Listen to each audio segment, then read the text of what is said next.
Əsalət xanvadigi nə mənadır? Əlamətlər nə mənadır? Əsl nəsəbli adamın. Biri həlazad olan. Süm'əsi olmayan, pis adı adlanmayan familləri, dədəsi, böyük babası, böyük nənəsi, atası, hə? Filan kəs, məsələn, qaçaqçının oğludur deyək, o olmadı ki, o əsalət. O neynəsin, o deyəcək neynəsin. Feylən, o iki Peyğəmbərdən soruşur, mən kimlə izdivac eləyim, onu görsədir Peyğəmbər. Əhli təqva olalar, əsalət yəni bunlar. Nə ki, Qarabağlarda oturur, o qız verməz məsələn, Baharlıya. Onu demir ki, təqvası olan, parsa olan, əhli təqva olsa, burada qızı versən, söysə söymağına görə onun ehtiramını pozmaz. Söyməsə dini icazə verməz onun ehtiramını pozar.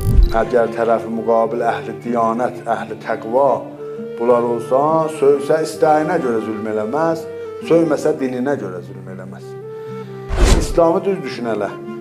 İslamı əyri düşünmək kafirlikdən pisdir, qardaş. İslamı qələt düşünmək, küfrüdən kaş adam kafir olur, amma əyri düşünmüyor. Nokis olmuyor. Bu laf belə əsalət xanvadidə hərf mizənət. Nokis olmuyor.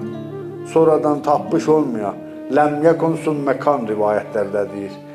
Yox idi, birdən məsələn yerləri pula getdi, bunlar parladılar.